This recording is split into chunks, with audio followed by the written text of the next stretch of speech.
تاریخ کے انہی ادوار میں ہمیں ایک اور قوم نظر آتی ہے، بالکل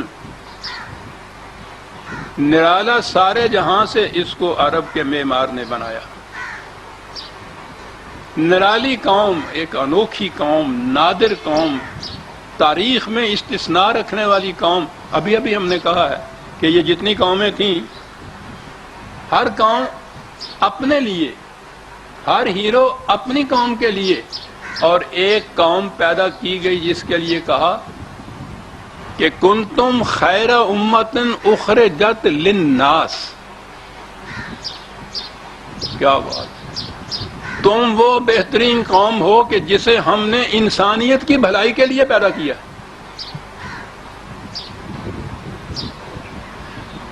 عزیزان من، وہ جو ہے قرآن بے مثل و بے نظیر، یہ مقامات ہیں جہاں نظر آتا ہے پہلے دن سے، جب سے انسان کی شعور نے آنکھ کھولا اور تاریخ مرقوم ہوئی، آج تک کس تاریخ میں کسی مقام پہ یہ نظر نہیں آئے گا کسی قوم سے کہا گیا کہ تمہیں ہم نے پیدا کیا تاکہ تم نوع انسانی کی بھلائی کرو۔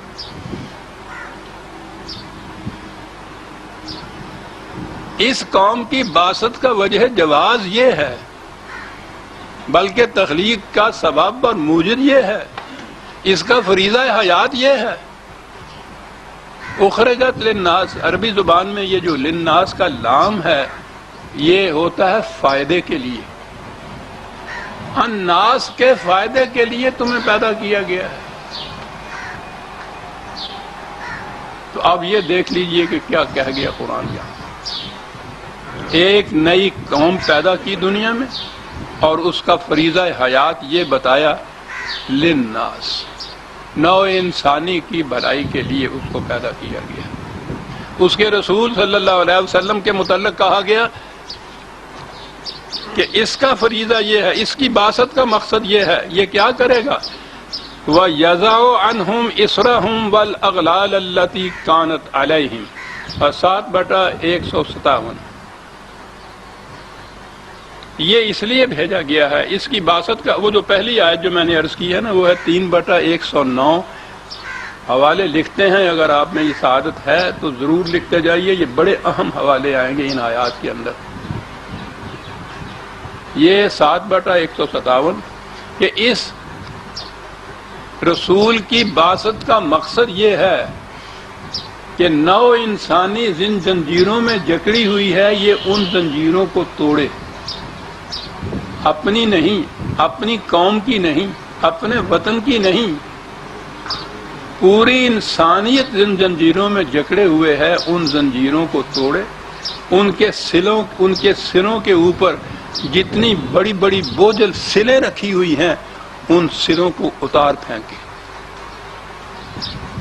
نوع انسانی کی زنجیروں کو توڑنے والا، جن بوجھوں کے تلے وہ دب رہی ہے انسانیت، انہیں اتارنے والا۔ یہ ہے بعثت کا مقصود، نبی اکرم صلی اللہ علیہ وسلم کی بعثت کا ہی نہیں، رسالت کا مقصود یہ ہے، اور یہی مقصد رسالت رسول اللہ کے بعد وراثت میں آ جاتا ہے، اس امت کا فریضہ قرار پا جاتا ہے۔ یہ وہ امت، یہ رسول، اب ان کا دین جو ہے،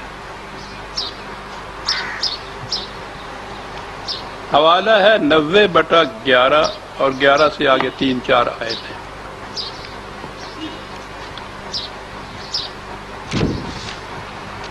کہا کہ وَهَدَيْنَاهُ النَّجْدَيْنِ، انسان کو ہم نے دونوں راستے یہاں دکھا دیے، بتا دیے، نمایاں کر کے ان کے سامنے لے آئے، اس چوراہے کے اوپر سے دونوں راستے جہاں جاتے ہیں۔ ایک راستہ ایسا ہے جسے یہ عام طور پہ اختیار نہیں کرتا، فَلَقْتَحَمَ الْعَقَبَةَ، یہ عقبہ کے معنی ہوتے ہیں پہاڑ کی گھاٹی پہ چڑھنا۔ راستہ ہے اور وہ پہاڑ کی گھاٹی پہ چڑھنا ہے، بڑا دشوار گزار ہوتا ہے، قدم قدم چڑھا جاتا ہے، ہر قدم پہ سانس پھول جاتی ہے، تھک جاتا ہے انسان، کھڑا ہو جاتا ہے، کہتا ہے یہ گھاٹی پہ چڑھنے کا راستہ ہے۔ وَمَا أَدْرَاكَ مَا الْعَقَبَةُ، اب تم سوچو، پوچھو گے کہ یہ کون سا راستہ ہے جو گھاٹی پہ چڑھنے کا راستہ، اتنا دشوار راستہ بتایا؟ کہا یہ دین کا راستہ ہے، اسلام کا راستہ ہے، اس قوم کا فریضہ زندگی ہے کیا؟ اب یہاں بھی کہ وَمَا أَدْرَاكَ مَا الْعَقَبَةُ، تمہیں کون بتائے گا خدا کے سوا کہ یہ عقبہ کیا چیز ہے جس کے متعلق ہم نے کہا ہے کہ یہ بڑا دشوار گزار راستہ ہے؟ کیا ہے عزیزان من؟ غور سے سنیے گا، دو لفظ ہیں، فَكُّ رَقَبَةٍ، دنیا میں ہر غلام کو غلامی سے آزادی دلانا، دین کا مقصد۔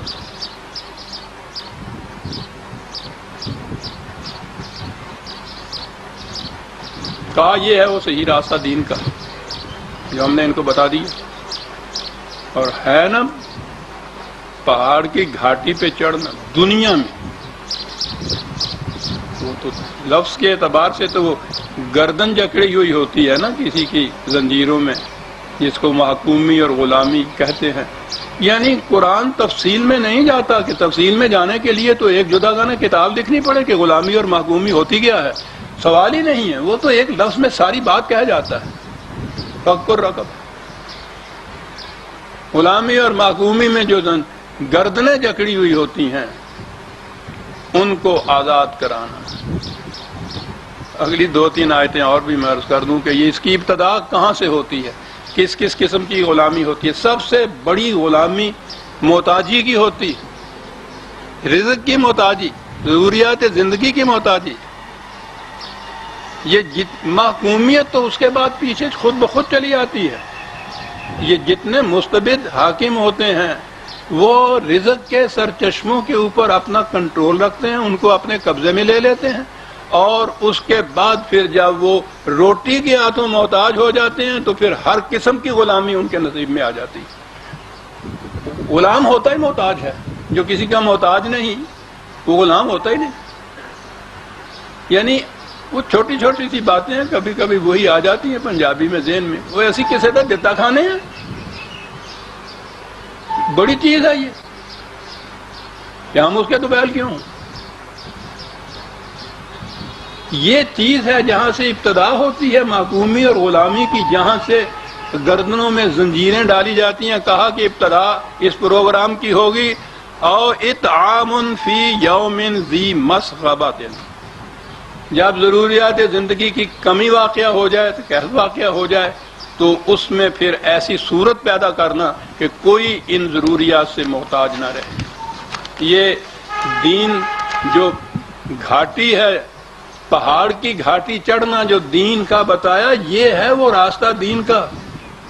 دنیا میں ہر شخص کو غلامی کی زنجیروں سے آزاد کرانا، پہلا قدم اس میں یہ ہے کہ یہ جو احتیاج ہے رزق کی، روٹی کی، اس کی ابتدا کی یہاں سے۔ کہا یہ اس قسم کے حالات میں ہر فرد کی ضروریات زندگی پورا کرنا، یتیماً ذا مقربۃ، کیا باتیں ہیں دو دو لفظوں کی ساتھ۔ وہ جو اپنے آپ کو بھری سوسائٹی میں، انسانیت میں، بھرے شہروں میں، پوری آبادی کے اندر بھی اپنے آپ کو تنہا محسوس کرے، اس کو تنہا محسوس نہ ہونے دینا، دین۔ غور فرما رہے ہیں کہ یہ کیا چیز ہے؟ ذا مقربۃ، یہ نہیں کہ کسی صحرا میں ہے، کسی جنگل میں ہے، کسی سنسان وادی میں ہے جہاں کوئی انسان نہیں، وہاں تو بہرحال اسے تنہا ہونا ہی ہے۔ یہ تنہائی وہ نہیں ہے کہ جو غلامی کی تنہائی ہے۔ تنہائی تو یہ ہے کہ بڑی محفل میں، پوری آبادی کے اندر تمام قریب ہوں انسان یہاں سے وہاں تک، اور پھر بھی وہ اپنے آپ کو تنہا محسوس کرے۔ عزیزان من، دور نہ جائیے، اپنے حالات پہ غور کیجئے اور کہیے کہ ہیں یتیم یا نہیں ہم اس معاشرے کے اندر۔ ہر فرد یتیم ہے ہم میں سے، جس پہ پڑتی ہے آ کے اسی کو بھگتنی پڑتی۔ یتیماً ذا مقبرۃ، او مسکینن ذا متربت، اسے چھوڑیے کہ جو کچھ کام ہی نہیں کرنا تھا۔ کام کی کیفیت یہ ہے کہ صبح سے شام تک خاک آلود مٹی میں لتھڑا رہتا ہے بیچارہ، اس کے باوجود اس کے لیے حرکت کا سامان پیدا نہیں ہوتا، وہ کھڑا ہے ایک مقام کے اوپر، آگے نہیں چل سکتا۔ ہر مزدور ان حالات میں جس کی حالت یہ ہوتی ہے، پہلے دن سے جو اس نے وہ گارا اور مٹی ڈھونا شروع کیا، عام الفاظ میں بھی اینٹیں اٹھانی شروع کی ہیں، ساری عمر وہ بھی یہی کرتا چلا آتا ہے، یعنی ایک قدم آگے نہیں بڑھتا زندگی میں اس کا، وہیں چکر کاٹ رہا ہے صبح سے شام تک، یہی کیفیت ہے۔ مسکین ساکن ہو گیا ہے یہ، اور زندگی تو حرکت کا نام ہے، حیات ذوق سفر کے سوا کچھ اور نہیں، حرکت ہے تو زندگی ہے، وہ حرکت نہیں ہے یعنی عام طبی طور پہ بھی جو کہا جائے گا زندگی ماپی جاتی ہے حرکت سے۔ کوئی کیڑا مکوڑا کسی قسم کا کہیں یوں ہی چپ کر کے بیٹھا ہوا ہو، یہ معلوم کرنے کے لیے کہ زندہ ہے یا مردہ ہے، ذرا سے چھیڑا جاتا ہے اس کو وہ جو چھیڑا جاتا ہے اس کو، اگر تو اس میں وہ حرکت پیدا ہوتی ہے تو ہم کہتے ہیں زندہ ہے، اگر وہ ساکن رہتا ہے تو ہم کہتے ہیں کہ زندہ نہیں ہے۔ یہ تو قوم ہی عجیب تھی، سانپ اس طرح سے کنڈلی مار کے بیٹھا ہوا ہو اور پتہ نہ چلے کہ یہ زندہ ہے یا مردہ ہے، تو اس کے لیے یہ ہوتا ہے نا کہ ذرا دور سے تھوڑا سا چھیڑ کے دیکھیے، اگر وہ یوں حرکت کرتا ہے تو زندہ ہے۔ سانپ کو یہ عیون حیان کہتے ہیں نا، حیات کا لفظ یہاں سے نکلا ہے۔ حیات اور حرکت دونوں لازم و ملزوم ہیں۔ جہاں زندگی جامد ہو جائے، فرد کی ہو یا قوم کی زندگی ہو، آگے نہ وہ بڑھے، حرکت نہ کرے، یہ ہے وہ غلامی کی زنجیر جس میں جکڑے ہوئے ہوتی ہے۔ مسکینن ذا مترا، کیا بات ہے ذا متربتن کی، مٹی میں ملا ہوا صبح سے شام تک اس کی کیفیت یہ ہے، اتنی محنت کرنے کے باوجود وہیں کا وہیں کھڑا ہے، بلکہ پیچھے تو پلٹ جائے گا، آگے بڑھنے کی بات نہیں ہوگی۔ اب یہ آ گیا فق و رقبہ کا پہلا قدم، تو آپ نے غور فرمایا کہ دین کا منتہا مقصود ملخص ہے کیا؟ فق رقبہ۔ اب اس کی تفصیل میں نہیں قرآن جا رہا، اس کا ایک گوشہ صرف اس نے بتایا ہے کہ ابتدا ہوتی ہے اس رخوہ کی، اس گردن میں زنجیریں ڈالنے کی، اس محکومی اور غلامی کی، رزق کو جب دوسرے اپنے قبضے میں لے لیتے ہیں، یہاں سے ابتدا کی جائے گی، اور یہ پھر پہلے قدم ہوں گے جو پہاڑ کی گھاٹی پہ چڑھنے کے لیے ہوں گے۔ یہ بتایا کہ تمہیں بتایا کہ یہ دین کیا ہے، یہ ہے دین، دین کی ابتدا یہاں ہوتی ہے، فقہ رقبہ۔ قرآن کریم میں آپ دیکھیے، کام جس کو یہ حکم تھا کہ دنیا میں جہاں کہیں کوئی محکوم اور غلام نظر آئے، تمہارا فریضہ یہ ہے کہ اس کی غلامی کی زنجیروں کو توڑ کر اسے آزاد کر دو۔ کیا وہ قوم آزاد لوگوں کو غلام بنائے گی؟ اور اب آپ کی تاریخ، جس کو پھر آپ اسلام کی تاریخ کہہ رہے ہیں، عہد ملوکیت کی تاریخ، اس میں ایک ایک آپ کے سلطان کے گھر میں 3-3 ہزار غلام لونڈیاں موجود نظر آتی ہیں، اور اب تک یہ بحث چلی آ رہی ہے۔ آپ کو یاد ہوگا نا، یہ اس دور میں پھر وہ درمیان میں آنا پڑتا، کیا کیا جائے، بنتی نہیں ہے ساگر مینا کہے بغیر۔ غلامی، لونڈیوں اور غلام کے خلاف آواز اٹھائی، بھیڑوں کے چھتا چھیڑ دیا صاحب کہ یہ اسے خلاف اسلام کہہ رہا ہے۔ اندازہ لگائیے،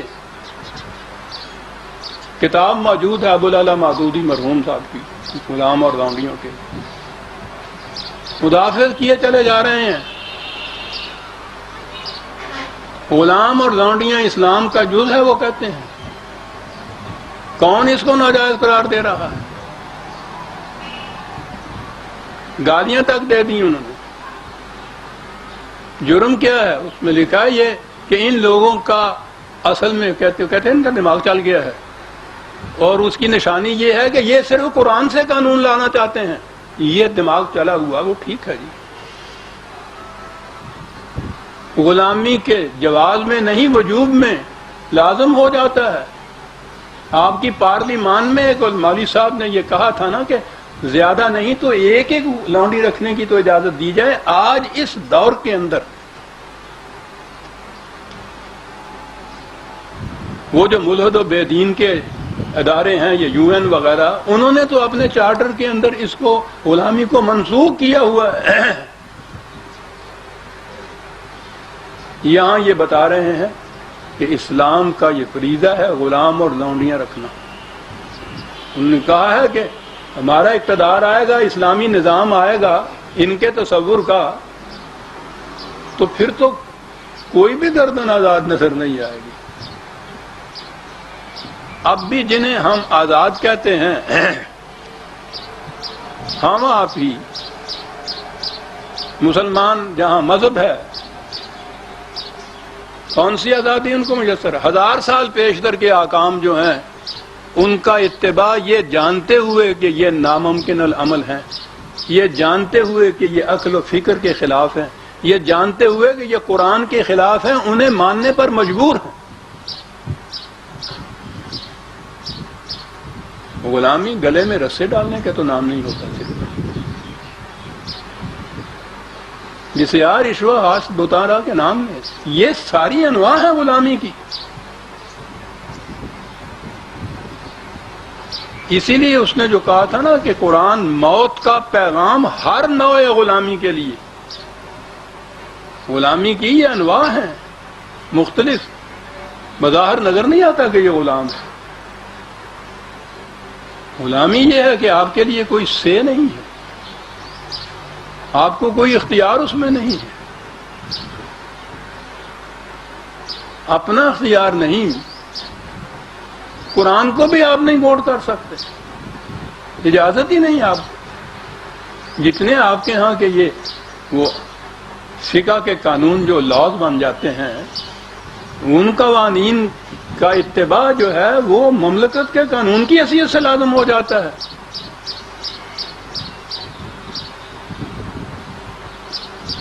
فک الرقبہ، میں کہہ رہا تھا کہ قرآن کریم میں